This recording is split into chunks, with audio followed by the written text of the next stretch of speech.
Can we just talk about the state of the Jets defense right now?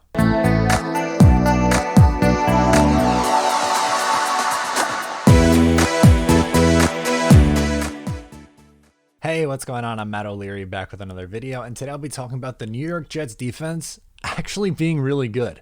Before we get started today, I just wanted to mention you can follow me on social media at Matt O'Leary NY, and if you haven't already, please make sure to check out the Just Jets podcast. New episodes drop every Wednesday.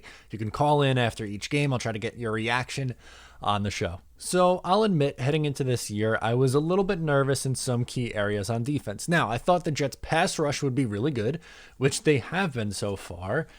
They've actually exceeded my expectations with the injury to Carl Lawson, but what I'm really impressed with is this secondary and just really how good they are. And I know some of these numbers aren't going to necessarily jump off the page right away, like for instance, 14th in points allowed and 13th in yards.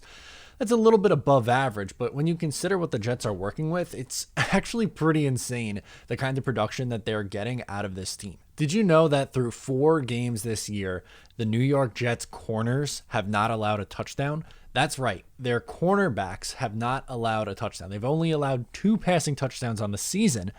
And they were both the faults of either a safety in the first one or another position. The Jets corners, Bryce Hallman has been unbelievably good. And I was excited about him in the 5th round last year, and I was excited about him going into this year. I thought, okay, this is someone who's going to be, a reliable starting corner. He's not just been reliable. He's been really good, like putting up very good starting numbers for an outside corner, which is truly impressive. You have Michael Carter II, who you found on day 3.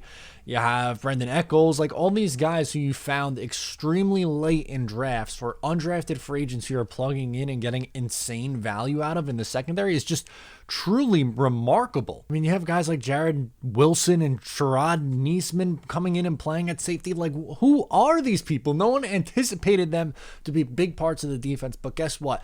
LaMarcus Joyner out for the year. Marcus May injured, might not play for the Jets ever again. Which, I mean, it's just the reality of the situation. And they're still getting by, and like not just getting by, but playing really well. The corners have been good. That number of only allowing 2 passing touchdowns against is truly incredible. They have 13 sacks. 7 in the game against the Titans. Do you ever remember the Jets getting 7 sacks in a game? They're tied for 3rd most in the NFL in sacks. Quinnen Williams so far, I mean, he's back and playing at an all-pro caliber level. Yeah, he started slow, but he's come on really strong. Go figure, a guy who didn't have much time in training camp returning from an injury was going to start slow. 3.5 sacks, 14.7 pressure rate, which is first among 65 qualified interior defensive linemen.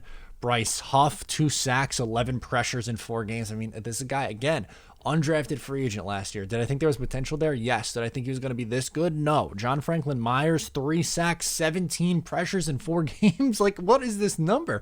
John Franklin Myers has put himself in a position where Joe Douglas has to pay him. You cannot let John Franklin Myers leave. You can't do it. He is too valuable to this team.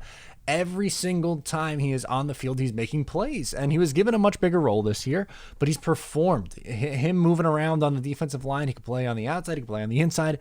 He's a really, really good player. And when you consider they're doing all of this without Carl Lawson, it's really impressive. Now, if you get him back, you add someone else early in the draft, and now you go from having a really good defense to a scary good defense, which that's what you want. Robert Saleh and Greg Olberg have done a phenomenal job at putting this team together, and they're doing it with, like I said, Gerard Wilson, Sherrod Niesman, Quincy Williams is playing meaningful snaps at linebacker, and I know he makes a couple of big hits, and that's exciting and good, but he on a team that has this good of a defense. It's normally not because you're playing a lot of guys like Quincy Williams, but he's holding down the spot until some guys are getting healthy. I've been impressed with what CJ Mosley has done so far. I know the PFF numbers aren't there for him, but the way he's calling out this defense and, changing plays and audibling, he's a very, very big part of it. And I know the biggest storyline from this past week is Zach Wilson's game, and believe me, on the podcast tomorrow and throughout the rest of the week, we'll be talking about Zach Wilson's performance and what I thought about it and stuff, but I couldn't go another week without talking about this defense because they have been the brightest spot on this team. I mean, through the first 4 games, especially the first 3 when the Jets were 0-3 and looking really bad offensively, still the defense was really, really good and keeping them in these games. And that's what happened this week. In the first half, it could have got out of hand and ugly early, but the Jets played a bend but don't break, allowed 3 field goals. It was 9-7 at the half, I think. And you know what? You're very much so in that game. Instead of it being 21-7, it's 9-7. And then you could end up winning a game 27-24 in overtime because your defense bails you out through most of it.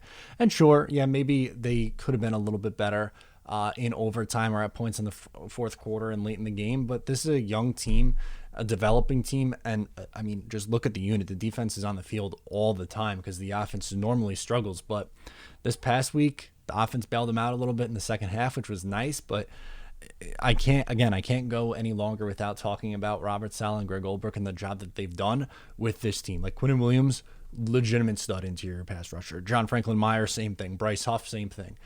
Bryce Hall, really, really good player. CJ Mosley is looking like an $18 million linebacker or whatever he's getting paid. It's worth it, the amount of money that he's getting paid right now. And essentially with 2 nobodies at safety, you're getting really, really good production. So I'll say this, I'm super excited about this team going forward, especially on the defensive side of the ball. You have a matchup against the Atlanta Falcons who, I mean, let's face it, they've struggled this year. It's a winnable game if you're the New York Jets on their schedule. We'll talk about that more throughout the remainder of the week, but gotta love the sack numbers, man. And these young kids balling out. It's cool. Let me know what you think about the defense in the comments below or on social media. Thank you so much for tuning in. Once again, I'm Matt O'Leary. I'll talk to you next time.